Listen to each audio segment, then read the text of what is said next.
¿Alguna vez te has preguntado por qué algunos nombres en las Escrituras aparecen solo una vez y luego desaparecen para siempre?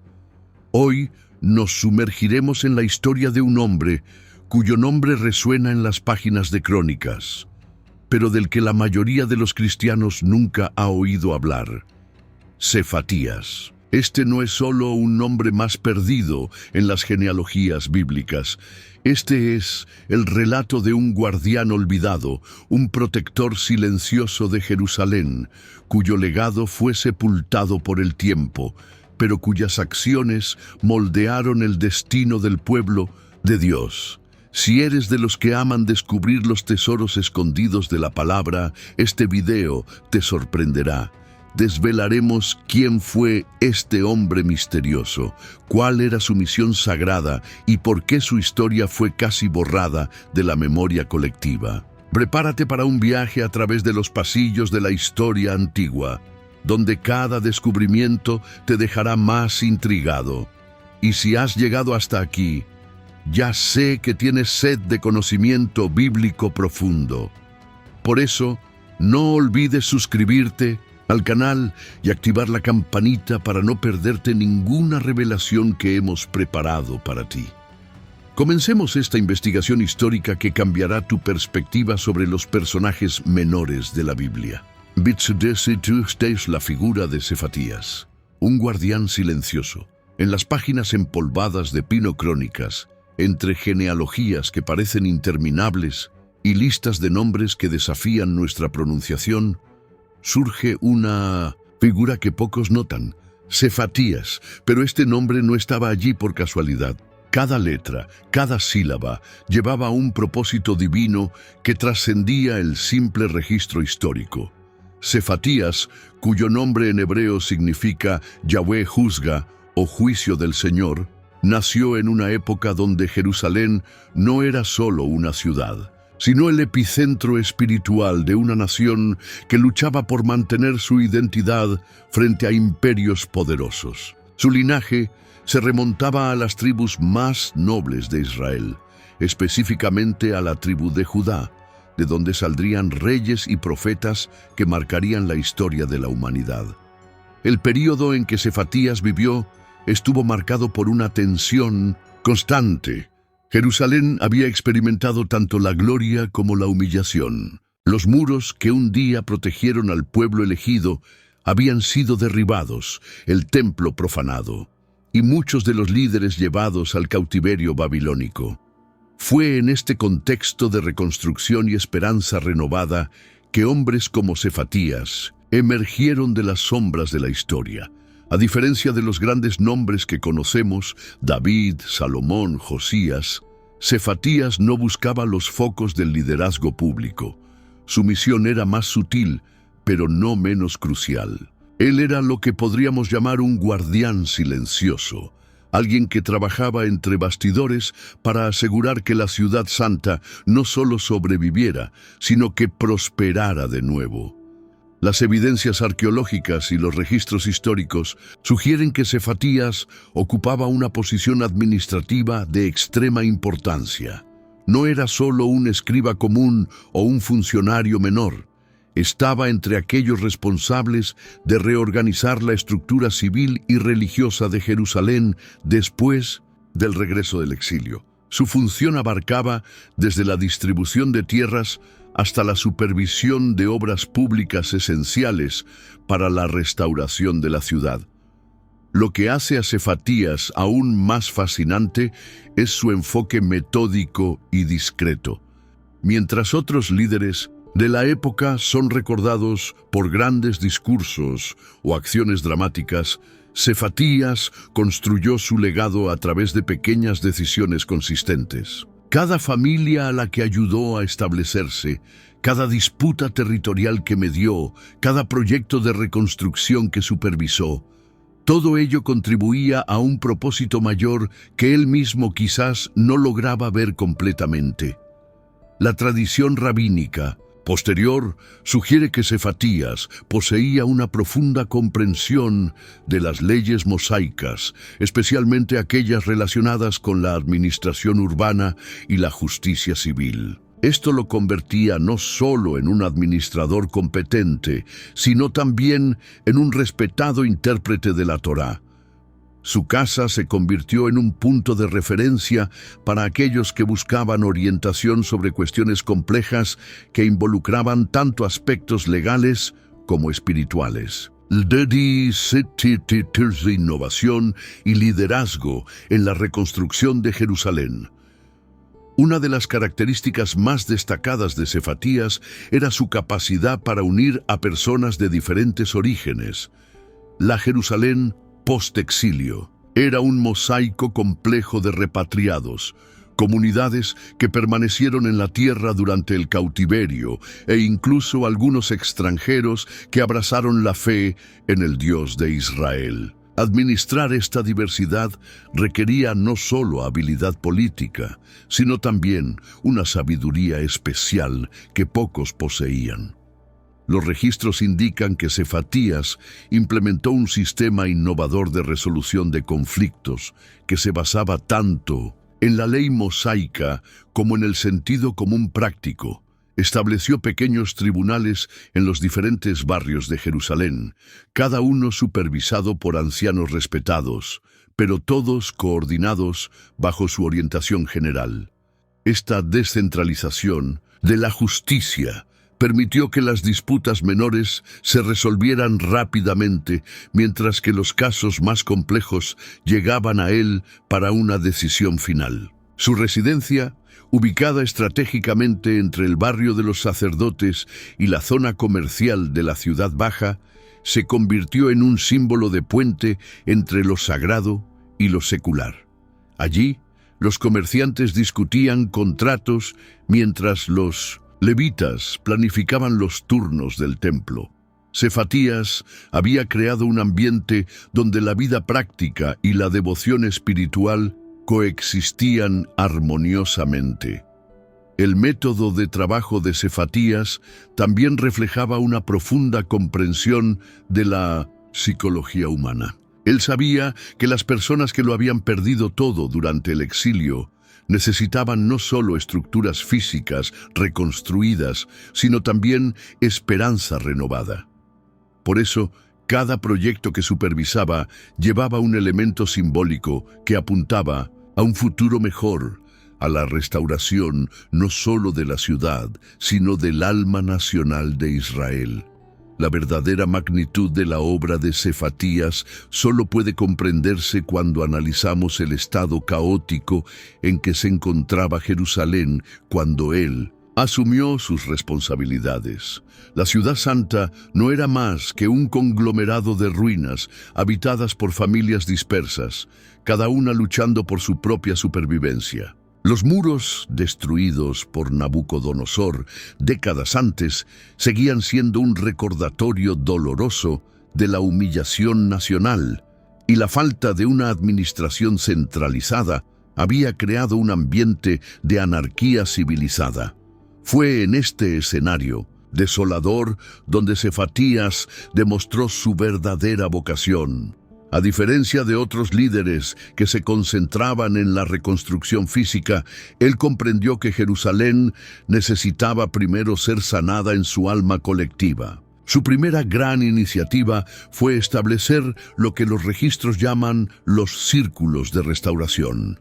Pequeños grupos comunitarios que se reunían regularmente para compartir recursos, resolver conflictos y principalmente mantener viva la esperanza en la restauración completa de la ciudad. Estos círculos no eran solo grupos sociales. Sefatías los estructuró con propósitos específicos.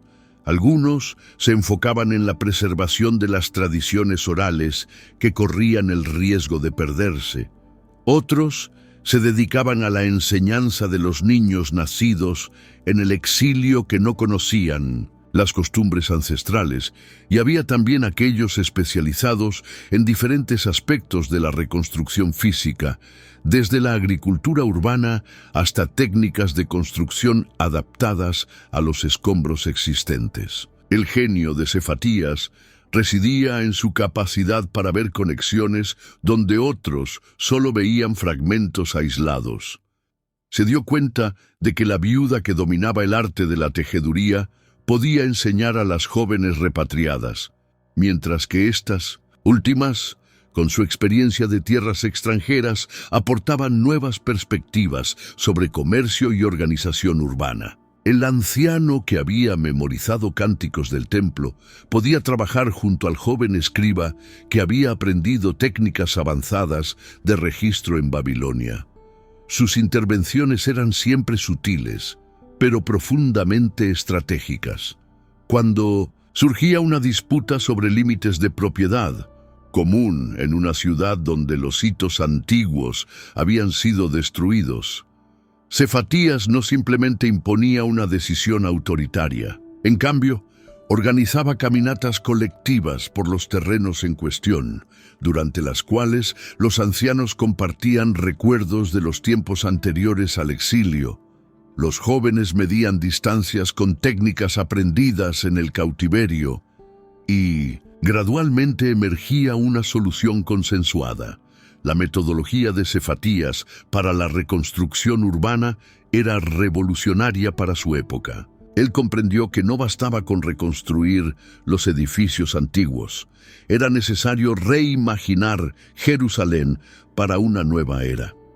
Bajo su supervisión, las nuevas construcciones incorporaron tanto elementos arquitectónicos tradicionales israelitas como innovaciones prácticas observadas en las grandes ciudades del Imperio Persa. El resultado fue una ciudad que honraba su pasado sin estar atrapada en él.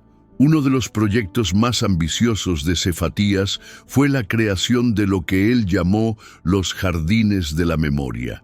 Eran espacios verdes estratégicamente distribuidos por la ciudad, cada uno dedicado a preservar el recuerdo de un aspecto específico de la historia de Israel. En el Jardín de la Liberación, árboles frutales recordaban la abundancia de la tierra prometida. En el Jardín del Lamento, cipreses y piedras pulidas creaban un ambiente para la reflexión sobre los tiempos difíciles. En el Jardín de la Esperanza, flores que brotaban de las piedras simbolizaban la capacidad de renacimiento incluso en las circunstancias más adversas. Estos jardines servían para múltiples propósitos. Eran lugares de encuentro comunitario, fuentes de alimento en tiempos de escasez, laboratorios de experimentación agrícola y, principalmente, espacios de curación emocional y espiritual. Sefatías había comprendido que una ciudad traumatizada necesitaba lugares específicos donde sus habitantes pudieran procesar tanto las pérdidas del pasado como las esperanzas del futuro. La influencia de Sefatías se extendía también a la esfera económica de la ciudad en reconstrucción. Estableció un sistema innovador de crédito comunitario que permitía a las familias sin recursos iniciar pequeños negocios o invertir en mejoras de vivienda. El sistema funcionaba a través de garantías colectivas. Grupos de familias se hacían corresponsables de los préstamos de las otras, creando una red de solidaridad que fortalecía a toda la comunidad. Más impresionante aún era cómo Sefatías abordaba los aspectos religiosos de la reconstrucción. Reconocía que muchos de los repatriados habían desarrollado prácticas espirituales adaptadas durante el exilio, algunas de las cuales no se alineaban perfectamente con las tradiciones preexílicas. En lugar de imponer una conformidad rígida, creó espacios de diálogo donde diferentes grupos podían explorar juntos cómo integrar sus diversas experiencias en una expresión renovada de la fe ancestral. Sus reuniones mensuales en la plaza central se hicieron legendarias. Allí, bajo las estrellas de Jerusalén, Sefatías facilitaba conversaciones que duraban hasta el amanecer, donde veteranos del primer templo compartían recuerdos con jóvenes que solo conocían las sinagogas de Babilonia, donde mujeres que habían conservado tradiciones culinarias debatían con hombres que habían estudiado filosofía en cortes extranjeras. El enfoque de Sefatías era profundamente democrático para los estándares de su época. Él creía que la sabiduría necesaria para reconstruir Jerusalén no residía solo en los líderes oficiales, sino que estaba distribuida entre todo el pueblo. Su función era crear estructuras y procesos que permitieran que esa sabiduría colectiva floreciera y se organizara en acción constructiva. Enfrentando la oposición y estableciendo principios duraderos. Como todo líder verdadero, Sefatías se enfrentó a oposiciones que pusieron a prueba no solo su competencia administrativa, sino también su integridad moral y su fe inquebrantable. La reconstrucción de Jerusalén había atraído la atención de grupos poderosos que veían en la ciudad renaciente tanto una oportunidad como una amenaza para sus propios intereses establecidos durante el período de abandono. El primer gran desafío provino de los comerciantes samaritanos que habían establecido rutas lucrativas a través de las ruinas de Jerusalén durante los años de desolación.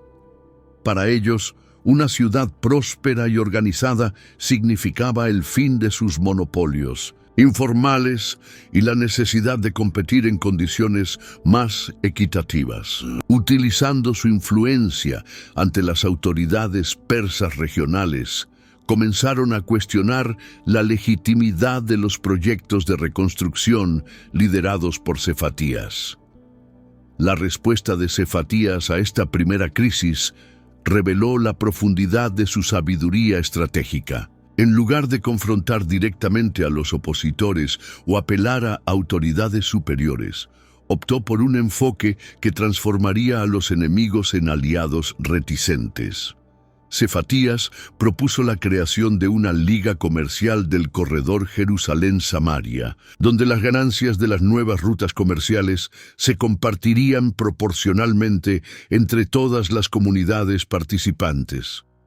Esta solución genial no solo neutralizó la oposición, sino que también creó incentivos económicos para que los propios samaritanos contribuyeran a la prosperidad de Jerusalén. Los registros de la época muestran que, en pocos meses, las caravanas que antes evitaban la ciudad comenzaron a hacer de ella un punto de parada obligatorio, trayendo no solo comercio, sino también información, tecnologías y perspectivas culturales que enriquecieron el proceso de reconstrucción. Sin embargo, el desafío más complejo que enfrentó Sefatías no provino de enemigos externos, sino de dentro de la propia comunidad judía. Un grupo de líderes religiosos tradicionalistas, liderados por un sacerdote llamado Amasías, comenzó a cuestionar públicamente los métodos excesivamente inclusivos de Sefatías. Argumentaban que permitir tanta participación de personas que habían sido contaminadas por la cultura babilónica comprometía la pureza espiritual de la reconstrucción. Esta oposición interna colocó a Sefatías en una posición delicada. Por un lado, respetaba profundamente la preocupación legítima por la preservación de las tradiciones sagradas. Por otro, había sido testigo personalmente de cómo la rigidez excesiva en el pasado había contribuido a la división y eventualmente a la destrucción de la nación. Su respuesta a este dilema demostró no solo sabiduría política, sino también una comprensión teológica profunda que pocos de su época poseían. Sefatías convocó lo que él llamó la Gran Asamblea de la Memoria. Durante 3 días, en el área del templo en reconstrucción, organizó una serie de sesiones donde diferentes grupos presentaban sus visiones sobre lo que significaba ser fiel a las tradiciones ancestrales. Pero, en un movimiento brillante, estructuró estas presentaciones de manera que cada grupo tenía que escuchar atentamente a los demás antes de presentar sus propias posiciones. El resultado fue transformador. Los tradicionalistas descubrieron que muchas de las prácticas desarrolladas durante el exilio eran, en realidad, adaptaciones creativas de principios bíblicos fundamentales. Los progresistas comprendieron que algunos cambios que defendían podrían, inadvertidamente, debilitar elementos esenciales de la identidad nacional. Y gradualmente, a través del diálogo facilitado por la sabiduría de Cefatías, emergió un consenso sobre un camino que honraba tanto la fidelidad a las Escrituras como la realidad de las transformaciones históricas.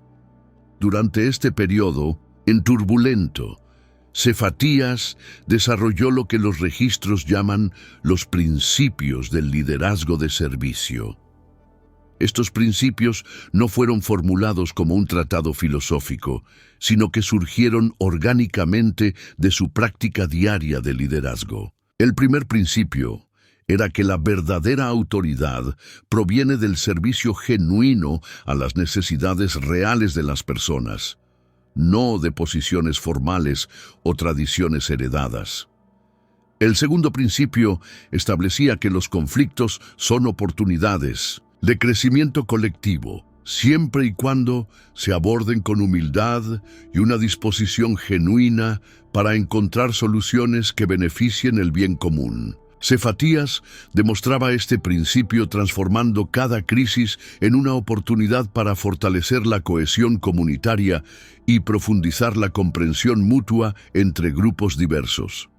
El tercer principio, quizás el más revolucionario para su época, afirmaba que la sabiduría no es monopolio de una clase o grupo específico, sino que está distribuida entre todo el pueblo de Dios. Por lo tanto, la función del liderazgo es crear las condiciones para que esta sabiduría colectiva pueda manifestarse y organizarse en acción constructiva. Estos principios fueron probados severamente cuando una sequía prolongada amenazó con paralizar todos los proyectos de reconstrucción. Los recursos financieros escasearon, las tensiones sociales aumentaron y muchos comenzaron a cuestionar si valía la pena seguir invirtiendo en Jerusalén o si sería mejor buscar oportunidades en otras regiones del Imperio Persa. Fue en este momento crítico donde Cefatías demostró su mayor genialidad como líder. En lugar de dar discursos motivacionales o imponer soluciones autoritarias, organizó lo que llamó las Semanas de la Creatividad Colectiva. Durante estas semanas, todos los proyectos regulares fueron suspendidos y toda la comunidad se dedicó a explorar soluciones innovadoras para los desafíos enfrentados. El resultado sorprendió incluso a Cefatías. Surgieron técnicas de conservación de agua que combinaban la sabiduría tradicional israelita con métodos aprendidos en Babilonia. Se desarrollaron sistemas de cultivo urbano que maximizaban la producción en espacios pequeños. Se crearon redes de apoyo mutuo que permitían utilizar los recursos escasos con la máxima eficiencia. Y, lo más importante, se fortaleció un sentido de propiedad colectiva sobre el proyecto de reconstrucción, que hizo que cada habitante se sintiera personalmente responsable del éxito de la iniciativa. What is it to season? El legado perdurable y misterioso de Cefatías. Los años pasaron y la influencia transformadora de Cefatías comenzó a manifestarse de maneras que ni él mismo había anticipado. Jerusalén no solo había sido reconstruida físicamente, se había convertido en un modelo de convivencia armoniosa y prosperidad sostenible que atraía visitantes de todo el imperio persa. Los comerciantes que llegaban esperando encontrar otra ciudad provincial salían impresionados con el nivel de organización social e innovación que presenciaban. Lo que más impresionaba a los observadores externos era la forma en que los diferentes aspectos de la vida urbana se integraban armoniosamente. El centro religioso no estaba aislado de las actividades comerciales, sino que ambos coexistían en un equilibrio que enriquecía mutuamente ambas esferas. Los jardines públicos servían simultáneamente como espacios de contemplación espiritual, centros de educación infantil y laboratorios de experimentación agrícola. Los talleres artesanales funcionaban también como escuelas donde las tradiciones antiguas se transmitían a las nuevas generaciones junto con técnicas innovadoras. Esta integración holística de la vida comunitaria fue el resultado directo de la visión de Sefatías de que la separación artificial entre lo sagrado y lo secular empobrecía ambos dominios. Él había demostrado en la práctica que era posible mantener la fidelidad a los principios espirituales fundamentales mientras se abrazaban los cambios necesarios para la prosperidad y el crecimiento. Pero quizás el aspecto más notable del legado de Sefatías haya sido su capacidad para formar una nueva generación de líderes que internalizaron sus principios y métodos. No se limitó a resolver problemas inmediatos, invirtió sistemáticamente en la creación de estructuras y procesos que garantizarían la continuidad de su obra incluso después de su partida. Sefatías estableció lo que llamó las escuelas de sabiduría práctica, donde jóvenes prometedores de diferentes orígenes sociales recibían formación no solo en conocimientos técnicos, sino también en habilidades de liderazgo, mediación de conflictos y administración comunitaria. Estas escuelas eran únicas porque combinaban el estudio de las escrituras con el análisis de casos prácticos contemporáneos, la teoría administrativa con la experiencia práctica en proyectos reales. Los graduados de estas escuelas se hicieron conocidos en todo el imperio como administradores excepcionalmente competentes e íntegros. Muchos fueron reclutados para puestos importantes en otras provincias, llevando consigo los métodos y principios que habían aprendido de Sefatías. De esta forma, la influencia transformadora del guardián de Jerusalén se extendió mucho más allá de las fronteras de la ciudad santa. Uno de los proyectos más ambiciosos de Sefatías en sus últimos años activos fue la creación de lo que él llamó el archivo de la memoria colectiva. Reconociendo que gran parte del conocimiento acumulado durante el proceso de reconstrucción podría perderse con el tiempo, organizó un esfuerzo sistemático para documentar no solo eventos y decisiones, sino también los procesos de pensamiento y las lecciones aprendidas que habían llevado a éxitos y fracasos. Este archivo era más que una simple colección de documentos. Sefatías desarrolló un sistema innovador de categorización que permitía a las generaciones futuras encontrar rápidamente información relevante para los desafíos que enfrentaran. Cada entrada incluía no solo los hechos básicos, sino también análisis de las circunstancias que habían influido en las decisiones, evaluaciones de los resultados obtenidos y reflexiones sobre cómo enfoques alternativos podrían haber sido más efectivos. Más impresionante aún era la sección del archivo dedicada a los fracasos instructivos. Sefatías insistió en que los intentos que no habían producido los resultados esperados eran tan valiosos como los éxitos, siempre y cuando se analizaran honestamente y sus lecciones se extrajeran cuidadosamente. Este enfoque contradecía la tendencia natural de los líderes de ocultar o minimizar sus errores. Pero Sefatías argumentaba que la transparencia sobre los fracasos era esencial para el crecimiento colectivo. A medida que Sefatías envejecía, comenzó a preocuparse por una cuestión que lo mantenía despierto durante muchas noches.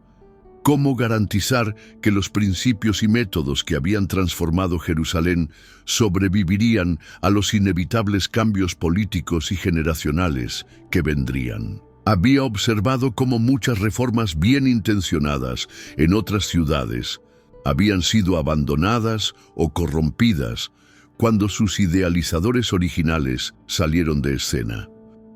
Su respuesta a esta preocupación fue característicamente innovadora. En lugar de intentar institucionalizar rígidamente sus métodos, Sefatías se centró en la creación de lo que llamó la cultura de la excelencia participativa. Esta cultura se basaba en la idea de que todos los miembros de la comunidad tenían tanto el derecho como la responsabilidad de contribuir al bien común, y que las estructuras eficaces eran aquellas que facilitaban esta participación en lugar de controlarla. Para cultivar esta cultura, Sefatías estableció tradiciones y rituales que celebraban la contribución de los ciudadanos comunes a la prosperidad colectiva. Festivales anuales destacaban innovaciones desarrolladas por artesanos, agricultores urbanos y pequeños comerciantes. Ceremonias mensuales reconocían actos de generosidad y cooperación entre vecinos. Las competencias amistosas estimulaban a diferentes grupos a desarrollar soluciones creativas para los desafíos comunitarios emergentes. El resultado fue una comunidad que había internalizado los valores de participación, innovación y responsabilidad mutua, de tal forma que estos valores se convirtieron en parte de la identidad colectiva de Jerusalén.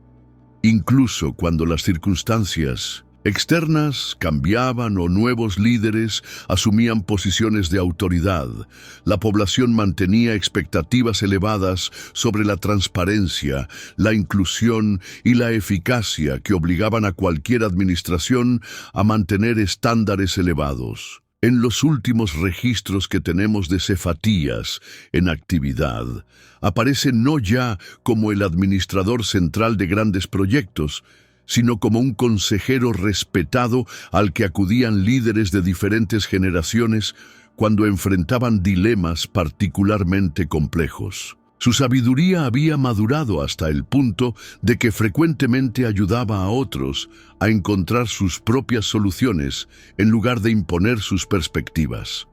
Y entonces, de forma tan súbita como misteriosa, Sefatías simplemente desapareció de 1900. Los registros históricos.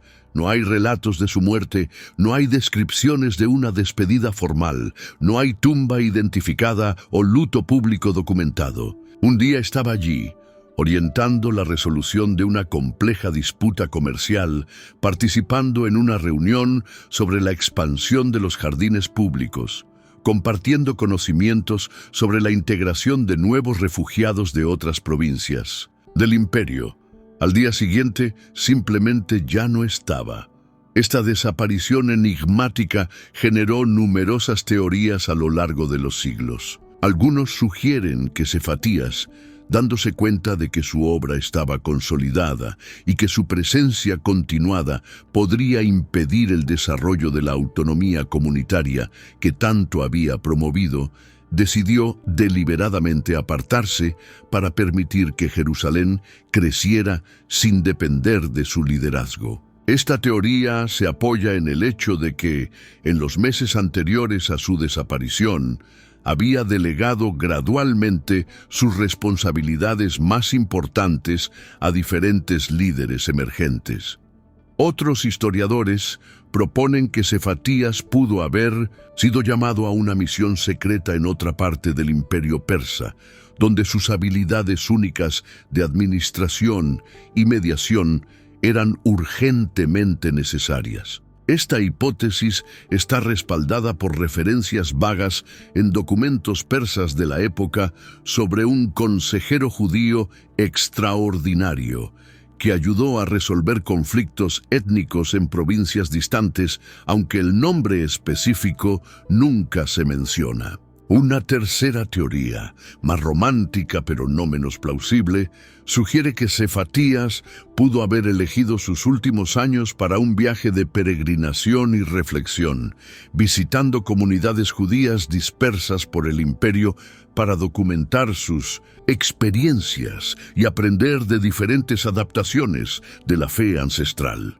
Algunos textos fragmentarios encontrados en sinagogas antiguas hacen referencia a un escriba viajero, cuyas descripciones corresponden sorprendentemente a las características conocidas de Sefatías.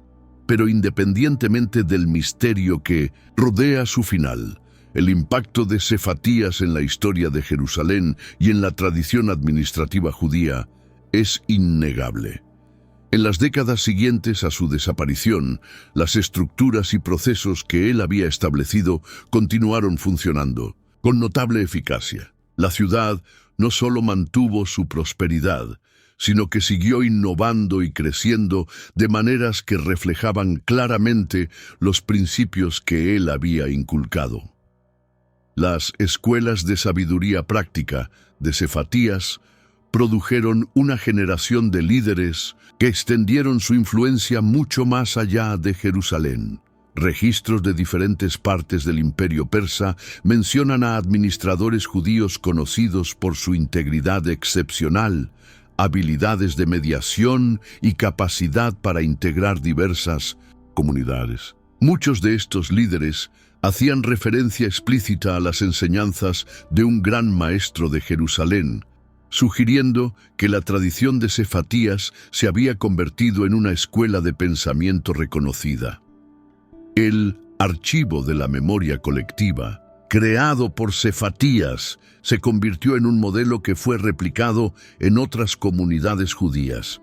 Siglos después, cuando se estaba compilando el Talmud, los rabinos consultaban con frecuencia las metodologías documentadas en estos archivos para comprender cómo se habían resuelto cuestiones prácticas complejas en el pasado. Algunos de los enfoques para el análisis de casos y la extracción de principios generales a partir de situaciones específicas que son características del pensamiento talmúdico pueden rastrearse hasta los métodos pioneros desarrollados por Sefatías.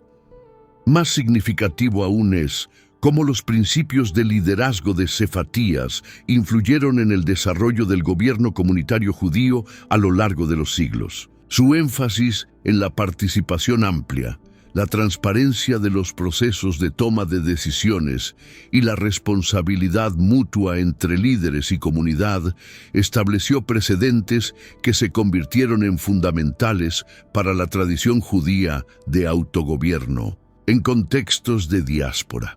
Durante los periodos más oscuros de la historia judía, persecuciones, expulsiones, guetos, las comunidades a menudo sobrevivieron y prosperaron aplicando variaciones de los métodos organizacionales que Sefatías había desarrollado. Su enfoque de transformar la diversidad en fortaleza, de encontrar oportunidades en las crisis y de construir solidaridad a través de proyectos colaborativos, se convirtió en parte del ADN de la resiliencia judía. El legado de Sefatías también trascendió fronteras étnicas y religiosas. Eruditos árabes medievales hacían referencia a los métodos de Jerusalén cuando discutían la administración urbana eficaz. Textos bizantinos mencionaban principios hebreos de gobierno como ejemplos de cómo integrar poblaciones diversas en ciudades cosmopolitas.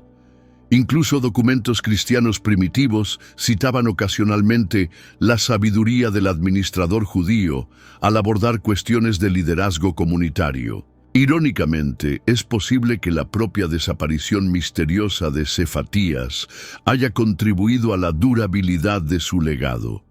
Sin una figura central a la que idolatrar o criticar, las comunidades que adoptaron sus métodos se vieron obligadas a internalizarlos genuinamente, adaptarlos creativamente a sus propias circunstancias y transmitirlos a través de la práctica vivida en lugar de la veneración pasiva. Hoy, cuando enfrentamos desafíos globales que requieren cooperación entre comunidades diversas, cuando luchamos por equilibrar tradición e innovación, cuando buscamos formas de liderazgo que sirvan genuinamente al bien común, las lecciones de Sefatías siguen siendo sorprendentemente relevantes. Su demostración de que es posible honrar raíces profundas mientras se abrazan los cambios necesarios de que los conflictos pueden transformarse en oportunidades de crecimiento, de que la sabiduría colectiva supera la inteligencia individual. Estos conocimientos siguen ofreciendo orientación para nuestros dilemas contemporáneos. Y quizás sea exactamente eso lo que Cefatías habría deseado. No ser recordado como un héroe individual, sino que sus contribuciones se integraran tan completamente en el tejido de la civilización que siguieran generando frutos mucho tiempo después de que su nombre fuera olvidado. En este sentido, su aparente olvido puede ser su mayor victoria, un legado tan profundamente incorporado en la experiencia humana que se volvió invisible, como el aire que respiramos sin notarlo. Y así llegamos al final de este viaje por los pasillos olvidados de la historia, donde descubrimos que a veces los héroes más importantes son aquellos cuyos nombres la historia no preservó, pero cuyas obras siguen transformando el mundo silenciosamente, generación tras generación. Si esta historia te conmovió tanto como a mí, me emocionó investigarla y compartirla, no olvides dejar tu like, compartirla con alguien que también ame descubrir tesoros escondidos en las Escrituras y, por supuesto, suscribirte al canal para más revelaciones sorprendentes que tenemos preparadas para ti. Hasta la próxima Descubrimiento Bíblico.